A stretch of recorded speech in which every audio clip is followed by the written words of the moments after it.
1972년 5월 중앙정보부 궁정동 안가. 비밀공작팀이 극비리의 새로운 헌법의 골격을 짜기 시작한다. 공작명 풍년사업. 총지휘자는 박정희 대통령이었다. 자, 그 특수한 것은 바로 이름하여 풍년사업입니다. 풍년? 예, 아주 소수 정예들만 모여서 비밀리에 진행이 됐다고 하는데 좀 생소해요. 뭐예요, 교수님 이게? 그 유신헌법 작성은요, 1972년 5월부터 본격적으로 추진됐다고 알려져 있습니다. 이때 가장 주도했던 사람은 이후락 중앙정보부장이고요. 이후락 중앙정보부장이 자기 휘하에 있는 5명 정도의 실무진을 동원해서 극비리에 이 작업을 했다고 알려져 있죠. 그래서 그 장소가 청와대 부근에 이제 궁정동이라는 곳이고, 거기에 이제 안전가옥, 안가에서 이 작업을 했고요. 이 궁정동 팀이 매주 그 작업의 결과물들을 박정희 대통령, 이후락 중앙정보부장, 그다음에 김정념 대통령 비서실장 이 3인 회의에 계속 올렸다고 합니다. 그래서 여기서 이제 검토를 했다는 거죠. 그런데 이제 이 궁정동 팀이 주로 참고했던 것, 요즘 말로 하면 벤치마킹을 했던 것이 바로 대만의 총통제. 더 나아가서 당시 이제 스페인에서도요, 프랑코라고 하는 사람이 총통으로서 굉장히 오랫동안 장기 집권을 하고 있었는데, 프랑코 총통의 그 헌법도 같이 연구를 했다고 합니다. 장개석이 대만에서 총통으로 집권한 게 대만으로 건너간 이후만 따져도 한 28년 정도 했고요. 그다음에 이제 이 프랑코 총통 같은 경우는 36년 정도의 장기 집권을 했습니다. 그러니까 이 기간도 길지만 더 중요한 것은 이 두 사람이 모두 종신 집권을 했다는 거죠. 즉 결국 본인들이 죽어서 이 임기가 끝나게 된 겁니다. 너무 속보이게 공부했네요. 너무 속보이게 연구. 아니, 요즘으로 치면 유신 세미나, 유신 스터디 같은 그런 느낌으로 개최한 거잖아요. 다섯 그러니까 이제 명이서. 이런 것들이 유신의 본질을 잘 보여주는 거죠. 그러니까 유신의 명목상의 이유는 이제 남북대화 또 통일을 이제 대비하면서 국민 총화를 이루기 위한 체제 정비 이런 게 이제 표면적인 이유였지만, 애당초부터 이 계획은 남북대화가 이전부터 준비되고 있었고, 본격적으로 참고한 것들은 주로 이러한 이제 장기 집권, 종신 집권의 사례들이었어요. 그렇기 때문에 유신의 본질은 사실은 이쪽에 있다. 그러니까 장기 집권, 종신 집권이 주된 목적인 것이고, 그것과 이제 관련되어서 어떤 명분으로서 남북 대화나 이제 통일의 문제를 결부시켰다, 이렇게 볼 수 있는 거죠. 그래서 10월 17일 유신 선포 이전에 이미 이렇게 틀이 다 갖춰져 있었습니다. 그리고 난 다음에 이제 법학자였던 한태연, 갈봉근 교수를 불러서 이제 구색에 맞추게 이제 모양을 맞춥니다. 이렇게 만들어진 유신헌법을 다른 말로 헝가리 헌법이라고 합니다. 헝가리 헌법도 혹시 참고했나요? 그런 건 아니고요.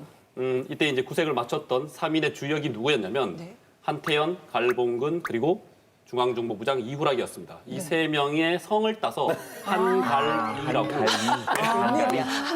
한가리 빠르게 부르면 헝가리 되니까. 이름 너무 잘 지어. 기가 막히다, 네임이.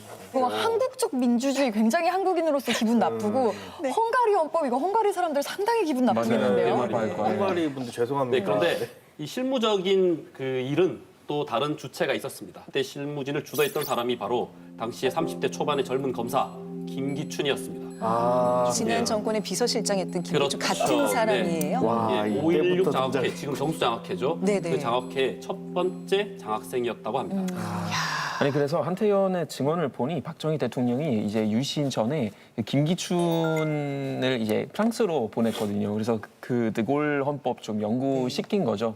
근데 그 드골 헌법도 조금 대통령 관행이 굉장히 강화된 걸로 되게 유명하잖아요. 그러니까 전 세계에 존재하는 대통령에게 심을 실어줄 수 있는 그런 법이란 법은 싹 다 연구한 거네요. 근데 법을 제대로 연구한 것도 아닌 게 네. 사실 드골 헌법이라는 거는 상권 분립을 해치지도 않았고 또 선거로 자리에서 물러나잖아요. 그러니까 자기가 보고 싶은 것만 열심히 들여다본 거예요. 발췌 스터디한 거죠, 발췌 스터디. 예. 그러니까 이 모든 작업의 결국 중심에는 박정희 대통령이 있는 겁니다. 그래서 박정희 대통령이 갖고 있는 어떤 정치적인 입장이나 그의 어떤 스탠스가 그대로 이 유신에 반영되고 또 유신 헌법에 반영되었다, 이렇게 볼 수가 있는 거죠. 그런데 이것이 얼마나 극비리에 이루어졌냐면요.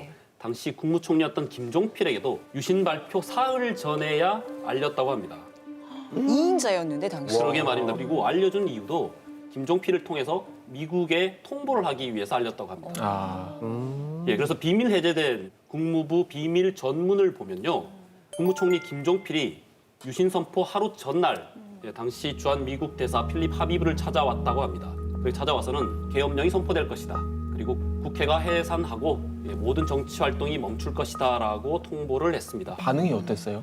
미국은 분노를 했죠. 일방적으로 하루 전날 가르쳐줬으니까요. 그런데 표면적으로는 이것은 남한의 문제다라고 해서 사실상 묵인을 합니다. 그러니까 문서상으로는 미국도 몰랐던 겁니다. 그러니까 이 유신이 10월 달에 일어나게 된 이유가 여러 가지 지금 설이 있는데요.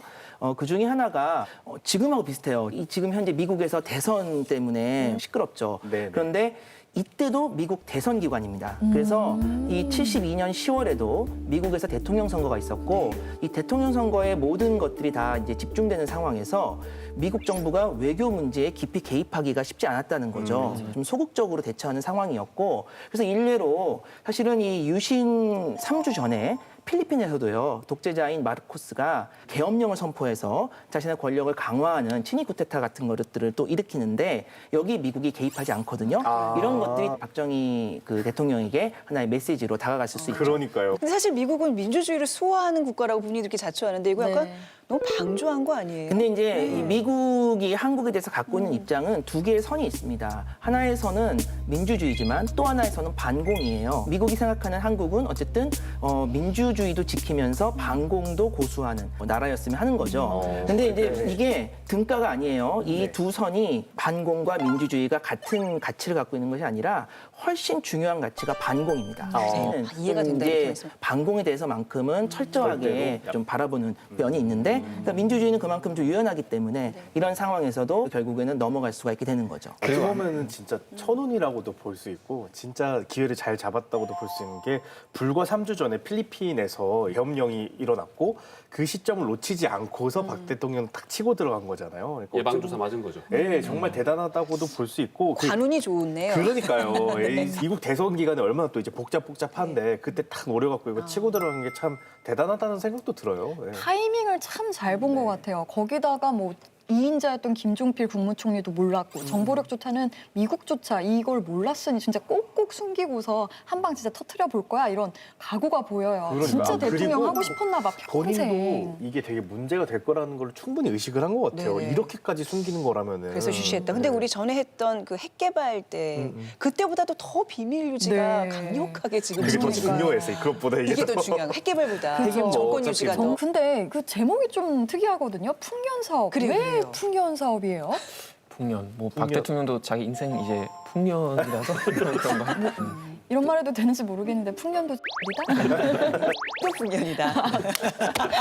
풍년이 이게 워낙 소수의 인원이 워낙 극비리의 이 일을 추진했기 때문에 네. 우리가 정확하게 무슨 깊은 뜻을 담아서 풍년이라는 말을 썼는지는 사실 알 수가 없습니다. 근데 약간 뭐 추측되는 게 없어요, 뭐 교수님? 비슷하죠. 이 풍년이라고 하는 것이 결국에는 국가의 풍년일 수도 있겠지만 네. 자신들은 아마 유신을 통해서 나라를 제대로 한번 또 세워보겠다, 또 통일로 나아가겠다 네. 이런 생각을 했을 수 있고요. 하지만 사실 궁극적으로는 정권의 풍년이죠. 그 어떠한 견제 없이 장기 집권 또 종신 집권을 할 수 있다라고 하는 면에서 풍년일 수 있겠죠. 근데 이제 국민들에게는 흉년이겠죠. 그러니까요, 진짜로. 이 민주주의에게는 거의 기근에 가까운 일이고요. 네. 풍년 사업이라는 게 이게 어떻게 외부로 알려지게 됐어요? 이렇게 그러니까 비밀을 이 추진했는데. 풍년 사업 자체의 전말은 한참 뒤에 유신 다 끝나고 한참 뒤에 이제 언론을 통해서 알려지게 됐는데요. 그러나 이미 유신 선포 전에 일부 기자들은 소스들을 통해서 정부에서 무언가 개헌 작업을 하고 있다라는 소식을 들었다고 그래요. 특히 그래서 한 기자는 정보를 이제 입수를 해가지고 그 사실을 어떤 야당 국회의원이었던 최영우 의원한테 그거를 흘립니다. 그러니까 이제 최영우 의원이 기자로부터 그 정보를 받은 다음에 국회에서 공개적으로 질의를 해요. 김종필 국무총리를 상대로 지금 내가 개헌한다는 얘기를 들었는데 이게 어떻게 된 거냐 이런 식으로 이제 질의를 하는 일이 발생하는 거죠. 아 근데 물어보면 뭐예요? 제 2인자도 지금 모르고 있었는데. 모르잖아. 누가 답변을 해요? 그러니까. 네. 이제 질의가 있었지만 네. 뭐 국무총리도 잘 모른다 나는 모르는 얘기다 이렇게 하고 또 뭐 아주 구체적인 얘기는 없었기 때문에 그냥 소문 정도로 넘어갑니다. 그러다가 우리가 알다시피 10월 17일 날 유신이 선포되고 그 소문이 실제로 현실화된 거죠. 그러니까 어떤 문제가 생기냐면은 이 계엄령 하에서 이 군인들이 최영우 의원을 잡아들여요. 그래서 그래, 예상했던 너 도대체 문제였을 그때 누구한테 어떤 얘기 듣고 와. 국회에서 그런 식으로 얘기한 거냐? 너한테 이 정보를 준 사람을 불어라. 이래가지고 이제 최영우 의원이 말을 안 했거든요. 그러니까 이제 고문을 가하기 시작하는 거죠. 대박. 그래서 이제 뭐 물고문, 전기고문, 잠 안 재우는 고문 와. 이래가지고 아주 끔찍한 고문들을 이 국회의원한테 자행을 했다. 와, 진짜 그냥 일반 시민도 아니고 국회의원조차도 그렇게 끌려갈 정도면은 그 이- 서슬퍼럼이 이 정말 입 한 번 뻥끗 잘못하면 막 네. 추방당하고 고문당하고. 그냥 야만의 시대네요. 야만의 야만의 시대. 시대. 그래서 유신 선포 이후에는 그동안 박정희 정권의 비우호적이었던 강성 야당 의원들, 그러니까 소위 찍힌 의원들은 정말 모진 고문을 받았다고 합니다. 아이고. 예, 유신 선포가 있기 한 달 반 전인 9월 2일에 박정희 대통령은 당시 보안사령관이었던 강창성을 불러서 블랙리스트를 주면서 유신이 이루어지고 나면 반드시 가만히 놔두어서는 안 될 질 나쁜 야당 의원들의 리스트를 줍니다. 예, 총 15명이었다고 하는데요. 강창성이 좀 줄여서 네. 13명으로 만들었다고 합니다. 나쁜 사람 리스트. 한마디로 뭐 살생부네요. 박정희의 데스노트 같은 그런 맞아요. 느낌이네요. 결국에는 리스트에 올라간 국회의원들은 유신 선포 이후에 군인들에 의해서 끌려갑니다. 보안사령부에 끌려가기도 하고 또 다른 계엄 부대에 의해서 끌려가기도 하고요. 그리고 끌려가서 결국 그들에게 요구된 것은 유신헌법에 대해서 무조건 지지해라 이거예요. 근데 지지하지 않으면 또 고문이 자행되는 거죠. 아이고. 한국의 민주주의도 다치게 했고 사람들도 다치게 했고 아, 저는 끔찍하네요. 고문 얘기는 그 일제강점기 이후 이제 더 이상 안 들어도 되겠지 했는데 그러니까요. 이게 지금 이게 어떻게 이런 일이 어쨌든 표면적으로는 민주주의를 표방하는 사회인데 네. 국회의원직이나 되는 사람들 끌고 가서 이런 일들을 저지르다니 진짜 제 상식으로는 이해가 잘 안 되네요. 사람들이 엄청 겁을 많이 먹었을 것 같아요. 왕처럼 마음대로 뭔가를 할 수 있던 시절이 된 거죠. 이런 분위기 속에서 야당 의원들은 그 유신을 지지하는 문서에 도장을 찍는 것 이것이 이제 강요된 겁니다. 뭐 이것을 뭐 거부할 수는 없었겠죠. 예, 야당 의원들은 줄줄이 도장을 찍습니다. 아니 지금 얘기 들어보니까 유신은 원래 낡은 것을 좀 새롭게 만든다는 네네. 약간 그런 개념이잖아요. 근데 반대인 것 같아요. 진짜 고문하고 정말 억지로 도장 찍게 만드는 거는 또 반대하지 못하게 하고 자기 생각을 이제 자유롭게 표현하지 못한다는 거는 사실 그 시대는 이미 68년부터 68 혁명이 있으면서 유럽이나 미국에서 정부를 좀 많이 비판하기 시작했는데 여기는 지금 완전 반대쪽으로 약간 중세 시대에 다시 뒤로 가는 느낌. 후퇴하고 있는 저는 거죠. 네. 딱 그 말이 맞는 게 네. 우리가 사실 10년 전에 이 시민의 힘으로 시민혁명으로 부패한 정권을 끌어내렸던 그런 나라인데 지금 너무나 급속도로 과거로 회귀하고 있는 모습이 그 불과 몇 달만 이 작업들이 다 이루어진 예. 거잖아요. 그 모든 바탕에는 군대의 힘이 깔려 있습니다.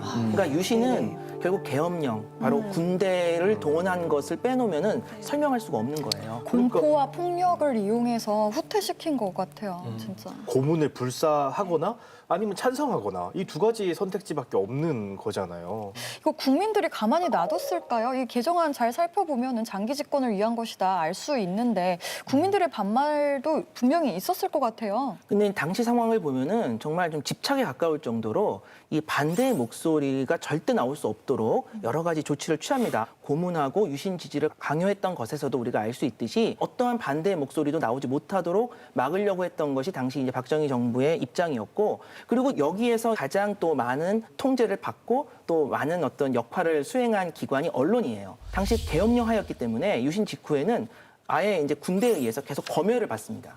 계속 검열을 받는 과정에서 이제 보도를 해야 되니까 어떤 보도가 나와가겠어요. 그 유신을 지지하고 유신을 옹호하고 유신을 홍보하는 내용들로 그 언론들이 도배가 되는 겁니다.